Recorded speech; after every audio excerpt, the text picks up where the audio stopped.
Venho à tribuna desta casa para manifestar a minha alegria, a minha satisfação de poder ter contribuído com a aprovação do Estatuto da Juventude, que Vossa Excelência foi o relator.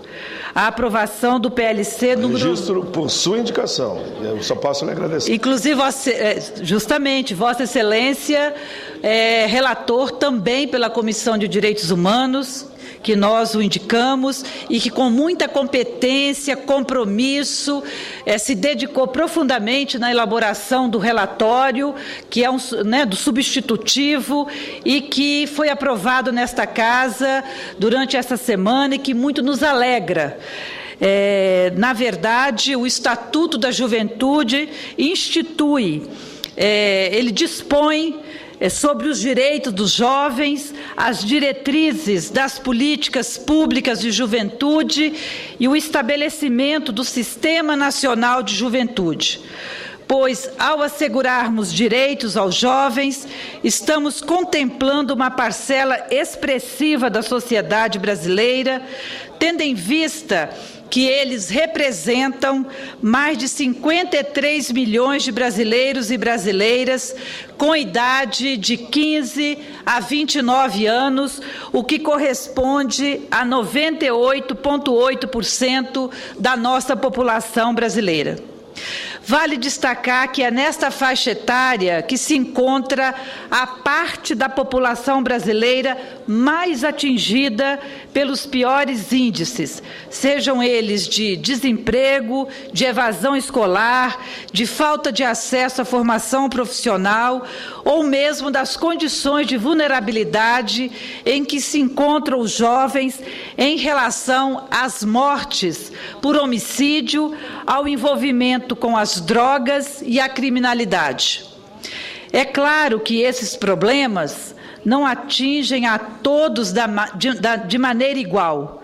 Por isso mesmo, não podemos tratar a juventude como um todo coeso e homogêneo, pois, muito embora os jovens se reconheçam e se identifiquem a partir do seu elo etário, é preciso que o Estado e as políticas públicas reconheçam que há muitas juventudes dentro desse segmento.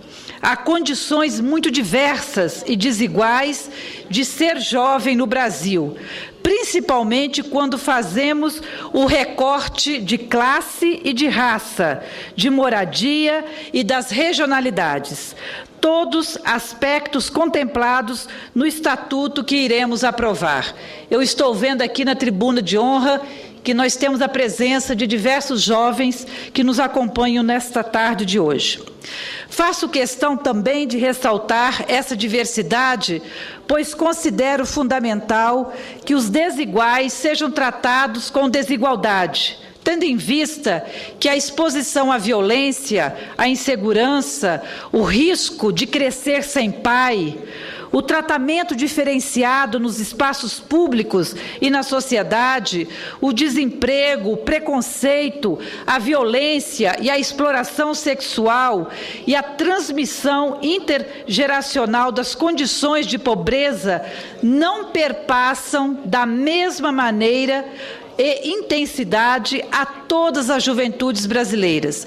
Ao contrário, se manifestam de maneira mais perversa e cruel entre as juventudes negras, moradoras de bairros populares e periféricos e dos rincões do país. Em que pesem, por exemplo, os avanços que tivemos na universalização do acesso à educação básica, ainda enfrentamos enormes desafios para que os jovens das classes populares se mantenham na escola a partir do ensino médio e consigam acessar a educação superior e técnica no Brasil. Mesmo com a aprovação das cotas raciais e sociais e o avanço no número de vagas nos últimos 10 anos, ainda estamos muito aquém da demanda existente. Isso sem falar em outros tantos desafios que temos para garantir o acesso à cultura, ao desporto e ao lazer, à profissionalização, ao trabalho e à renda, à saúde, à comunicação e à liberdade de expressão, à diversidade e à igualdade, entre tantos outros direitos que estaremos garantindo em lei a esse importante segmento da nossa sociedade brasileira. A aprovação do Estatuto é reivindicada há anos pelos movimentos juvenis e gestores de políticas públicas de juventude. Esse projeto tramita desde 2005 aqui no Congresso Nacional. Portanto, há 9 anos aguardamos a ampliação dos direitos juvenis, sendo esta uma prioridade da Secretaria Nacional de Juventude e uma das principais pautas de luta das Conferências Nacionais de Juventude, realizada nos anos de 2008 e 2011, nas quais milhares de jovens de todo o país tiveram efetiva participação.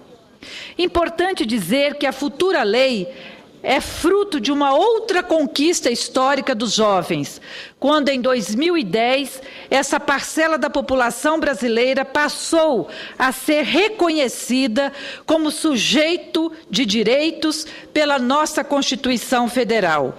Um avanço fundamental na perspectiva da garantia de um marco legal que obriga o Estado brasileiro a dar prioridade aos jovens e reconhecer suas especificidades.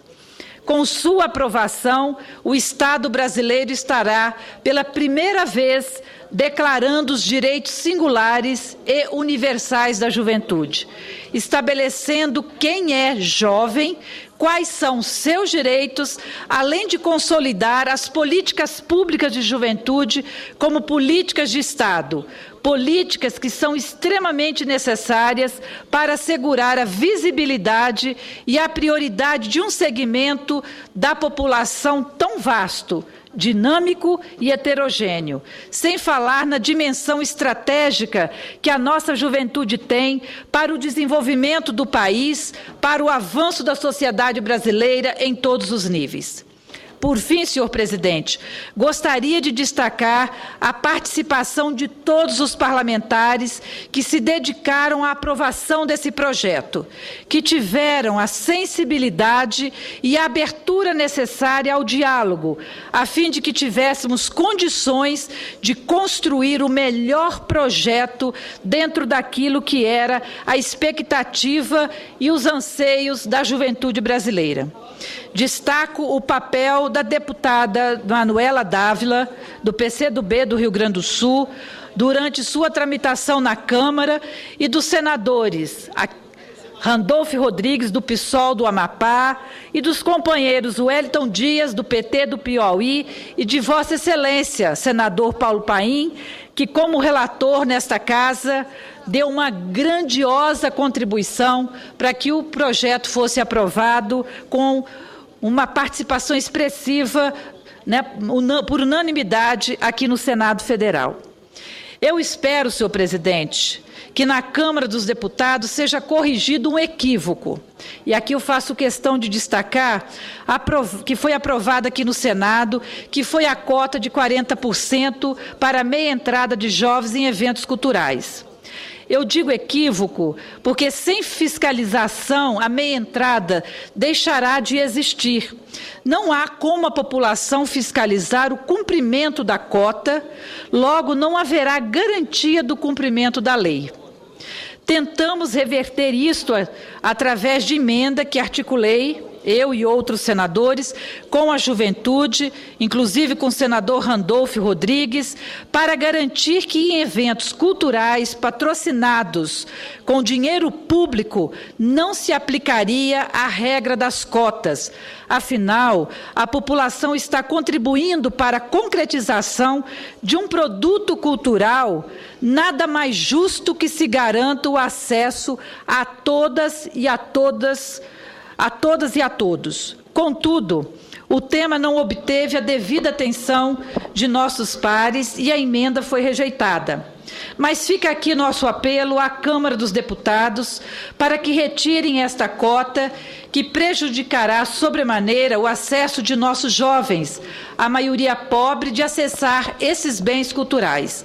Principalmente agora com o Vale Cultura, que estimulará o consumo de produtos culturais. A meia entrada seria um instrumento valioso para o acesso a estes bens.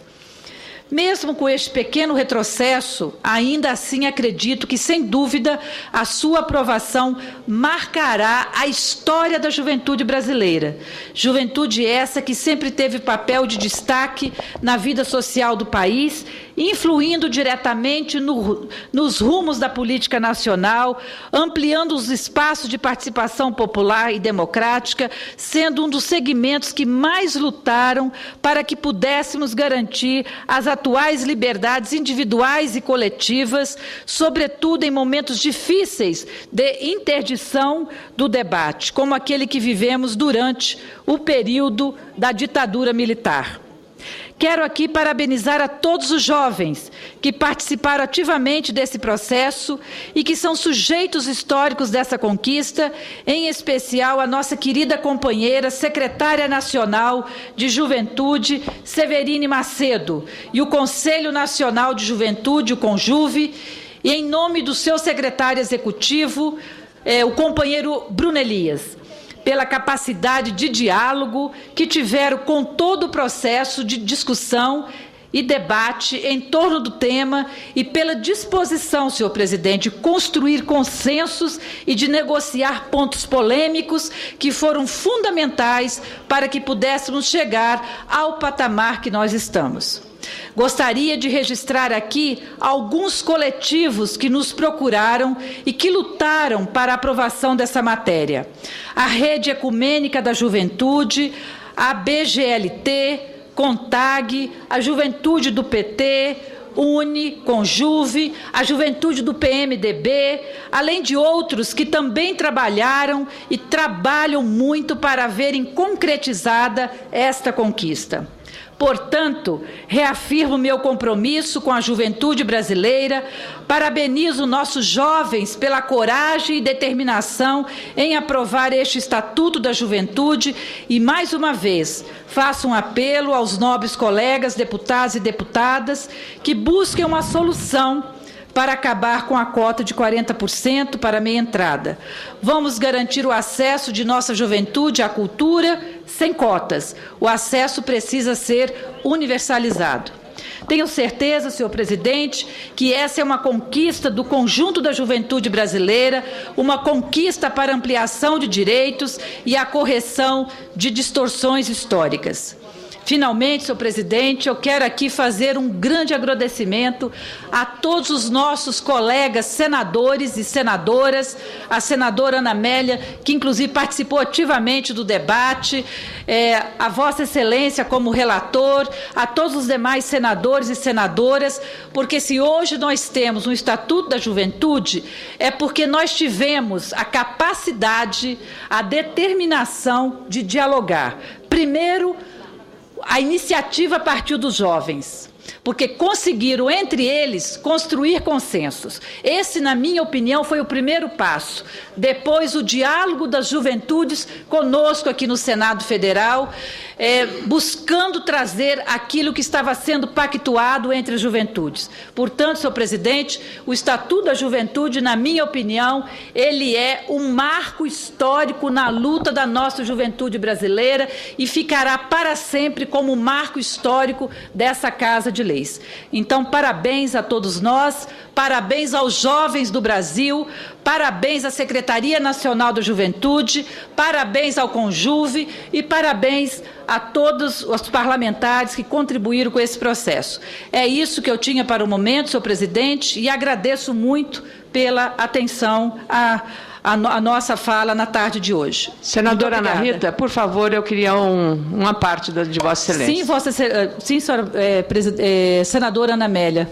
Eu tenho um grande respeito aos colegas senadores e a democracia, ela é bonita pela liberdade que temos de expressar a nossa opinião.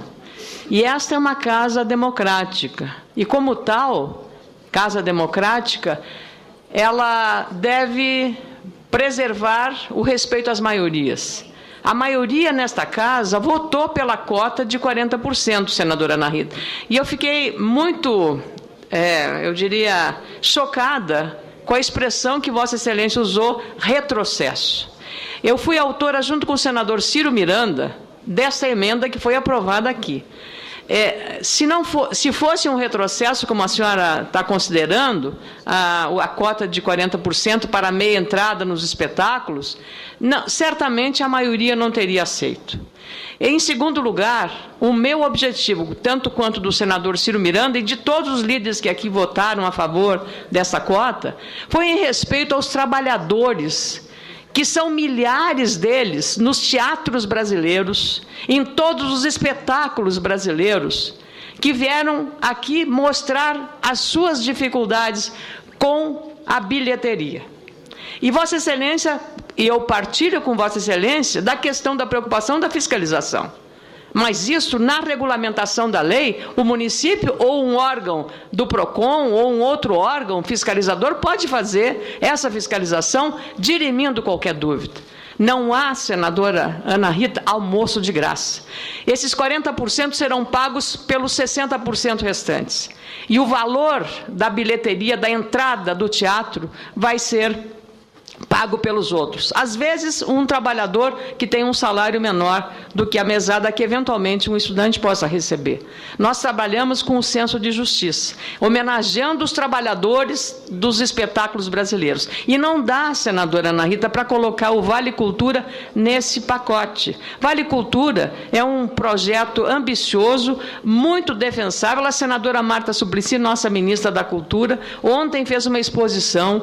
As empresas que querem dar um benefício aos seus trabalhadores, compram esse Vale Cultura, têm um incentivo fiscal e entregam e fazem o presente do Vale Cultura, o que é ótimo, para comprar livro, para ir numa livraria, para vários espetáculos, para o circo, para juntar o Vale para ir num espetáculo mais caro.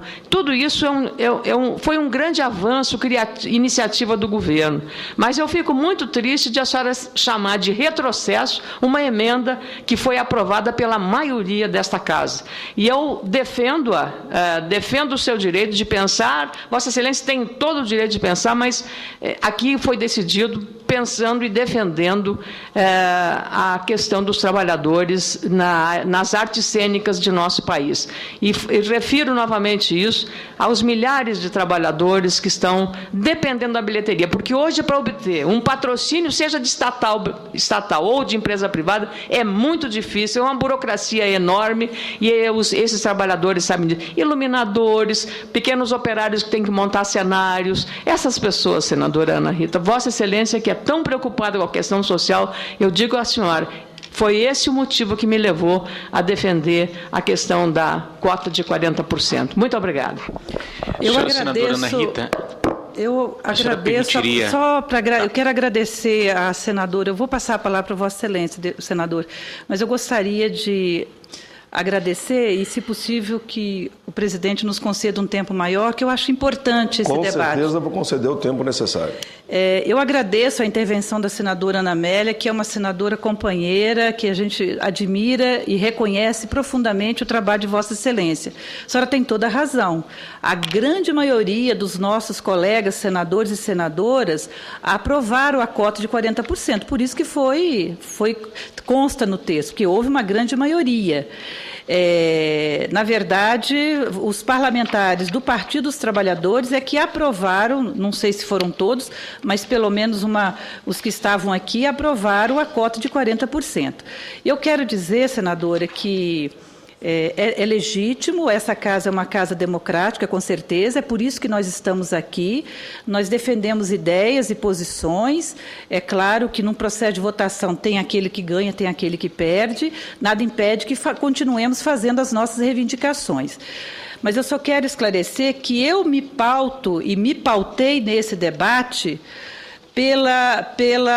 pelas decisões e pelas discussões realizadas no Conselho Nacional das juventudes, que é o espaço legítimo, democrático, de debate de políticas públicas. Assim como nós temos o Conselho Nacional de Saúde, o Conselho Nacional de Educação, o Conselho Nacional de Assistência Social, o Conselho Nacional de Cultura, enfim. Os conselhos, eles são... pela própria Constituição brasileira, são espaços democráticos de debate. Então, o Conselho Nacional de Cultura, através dos seus mais variados representantes de diversos setores, juventudes, conforme eu li aqui, de diversos setores, inclusive partidários, nos procuraram durante a semana, nos trouxeram documentos, documentos assinados, documentos bem fundamentados, com as reflexões que os jovens fizeram, para que nós pudéssemos, em nome deles, porque aqui eles não teriam como se pronunciar, em nome deles, que nós fizéssemos as denúncias, nós fizéssemos a defesa da proposta. Então, foi dessa forma que eu me pautei e fui fiel ao meu compromisso firmado com eles, porque também sou uma pessoa que eu prezo por aquilo que eu me comprometo. Então, eu me comprometi com eles que faria a defesa daquelas propostas, não só porque eles me trouxeram, mas porque também eu acredito que esse é o caminho quando nós queremos fazer inclusão social. Então, é com base nisso que eu fiz a emenda e apresentei. Agora, é claro que é legítimo, é um processo democrático, e eu respeito muito a posição de Vossa Excelência e a admiro por isso, entendeu, senadora Ana Amélia? Admiro porque também a senhora se pautou por outras solicitações de outros setores da sociedade. E nós somos fiéis quando nós acreditamos e confiamos, a atender as demandas que vêm da sociedade. Então, cada um defende as opiniões que acredita e dos setores que têm relação política, relação social, como é meu caso com as juventudes brasileiras. O senador João... Senhora senadora Ana Rita, muitíssimo boa tarde, senhor presidente. Senadora, é certo que o Estatuto da Juventude pode até não resolver todos os problemas que a juventude vai enfrentar. Mas se nós tivermos o Estatuto, tivermos colaboração dos governos, nós vamos mudar a direção do Brasil, que o Brasil do futuro é o Brasil da juventude. Eu reconheço plenamente tudo que a senhora está dizendo. Reconheço que se nós pudéssemos dar mais, nós deveríamos dar, mas é preciso, às vezes, equacionar os problemas, equacionar as diferenças. E, com isso, também respeito a posição da senadora Ana Amélia, que foi vencida nesse plenário. Mas eu não poderia deixar de agradecer à senhora pela grandiosidade do pronunciamento que está fazendo, me aliar às ponderações que a senhora está fazendo. Demos pouco, mas demos o suficiente para nós conquistarmos mais ainda no futuro. Muito obrigado. Obrigada, senador João. Só para finalizar a minha fala, senador Paim, eu penso que as nossas posições aqui são posições legítimas. Então, eu respeito e as considero de forma legítima. Então, eu quero aqui agradecer as intervenções tanto da senadora Ana Amélia quanto do senador João. Muito obrigado. João Costa, muito obrigado.